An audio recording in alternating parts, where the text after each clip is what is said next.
What do you love, though? Just you personally. Because, look, you and I are around the same age.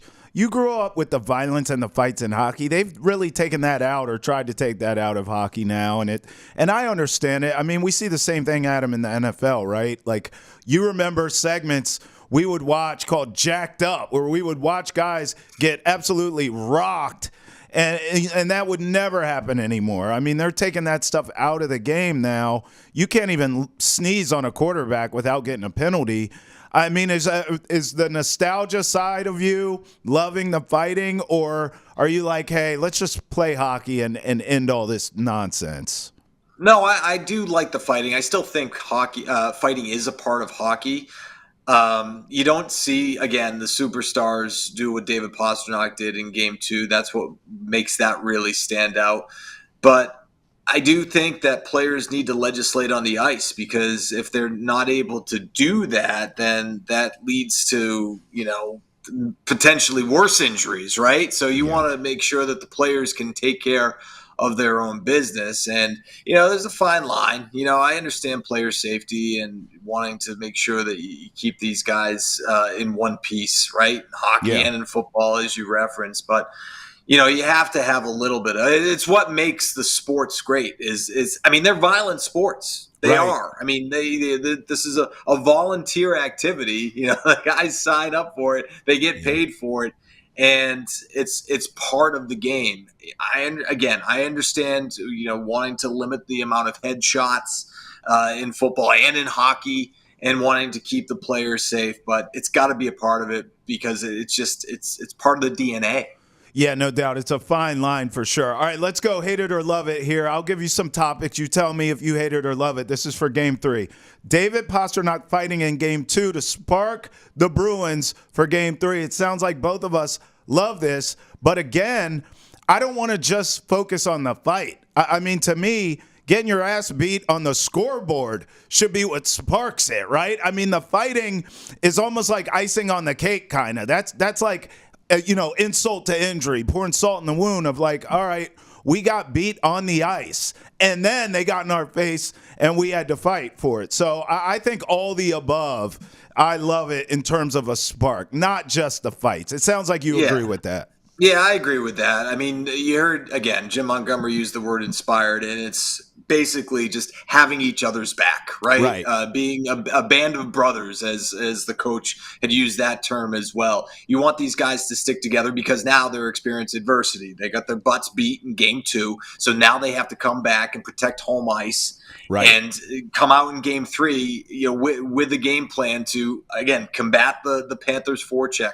Try to, have clean breakouts. Try to get some more offensive zone time. Those are things that the Bruins need to do in order to beat the Panthers, because the Panthers in Game 2, we saw what they want to do. Now the Bruins need to come up with a game plan to combat that.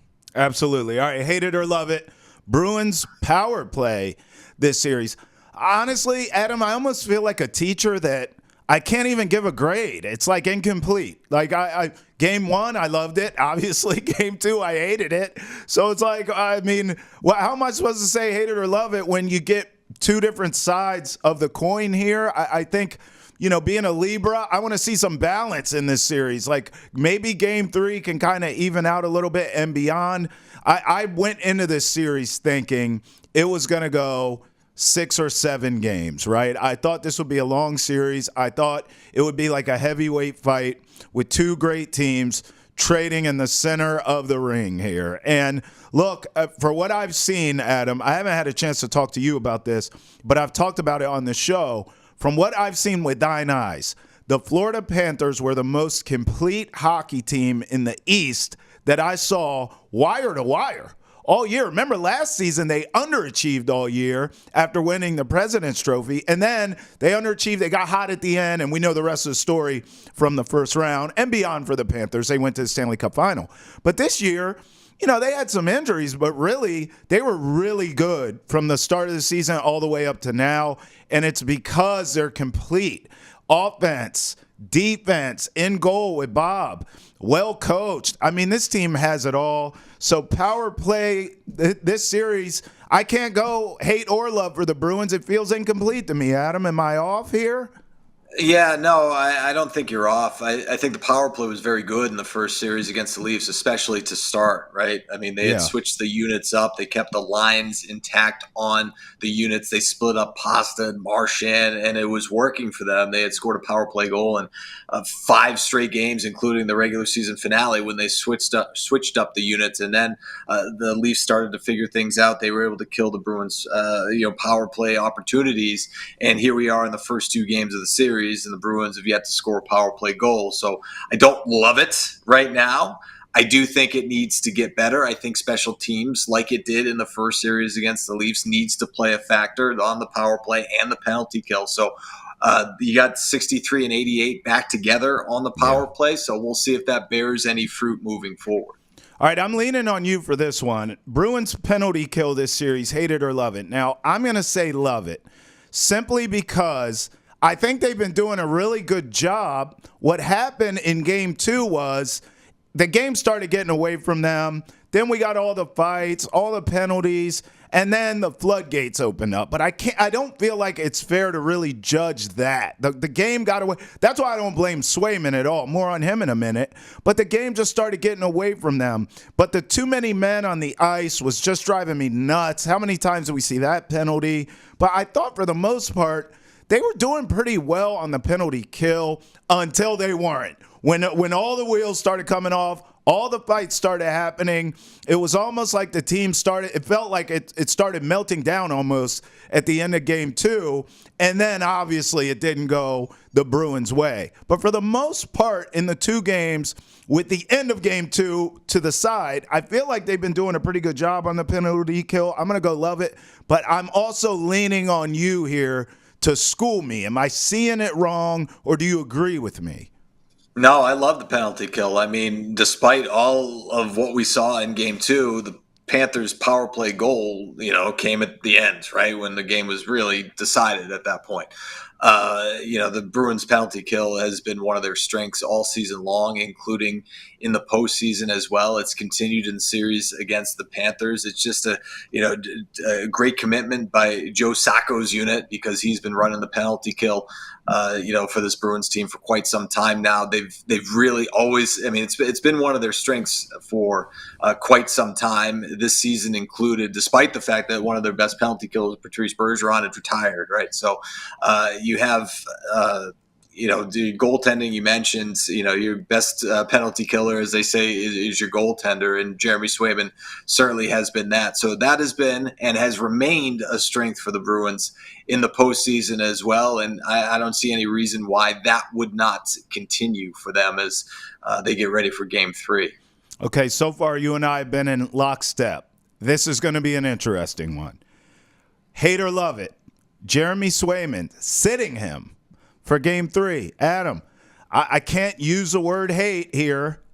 I'm going to go dislike. I dislike it. I think I'm rolling with Jeremy Swayman. Look, it wasn't his fault in a sense of, if you don't watch the game and you see the final score, you go, oh my gosh, what happened to him? I guess the hot streak is over, right? No. I saw this dude making incredible saves all night long. Going back to what we said here at the end of Game 2, when all hell broke loose and you know what hit the fan and the floodgates opened, what do you want him to do? I mean, at some point, he was not getting the defensive support needed to be successful, and he certainly, as we see from that final score and the lack of shots on goal, especially from the Stars in that game, he wasn't getting the offensive support either. So at some point, the guy's human. The Panthers are amazing. That's an amazing hockey team at home in a gotta-have-it situation for Game 2. They did not want to go down 0-2 coming back to Boston. So I sort of understand it, and some of me thinks that's why they pulled Swayman. They pulled him to say, hey, we're going to get Olmark in there, get some time on the ice, but also we want you fresh for Game 3 back home. You're our guy. That's my opinion. I don't have any insider information. Here's another reason why I say dislike instead of hate. I'm perfectly fine, Adam, with Olmark getting the start in Game 3. I actually understand it if that's the way they want to go. But Swayman's been so hot all playoffs long. I don't blame him for Game 2. I think I'd stick with Swayman. So I dislike this one. What say you? Well, I mean, look, I'm going to say I hate it only because I don't want Jeremy Swayman not to have an opportunity in game 3 after what went down in game 2, right? He was the best Yeah. player for the Bruins again in game 2. Again, the final score, not indicative of how he played. It's more on the other aspects of the game that didn't go well for the Bruins. So I'd like to see Swayman get another crack at it. Goaltending has been the strength of this team all season long. And it's not that, to your point, it's not that I don't want Linus Ullmark to get an opportunity. He may get an opportunity at some point in this series. Maybe he even does in game 3 because Jim Montgomery said that, they're not committed to a goaltender yet. They're not announcing it, which is, par for the course in terms of how Jim Montgomery has handled this, not revealing his goaltender. But yeah, I would hate not seeing Jeremy Swayman get another opportunity. Look, he could have done a couple of things differently. Playing the puck behind his own net. There was the one goal in particular, the Panthers' first goal, I believe, where he decided to go to Waterspoon and where he had Forbert on the other side, and that could have changed how that sequence went for the Bruins. But in between the pipes, he was fantastic.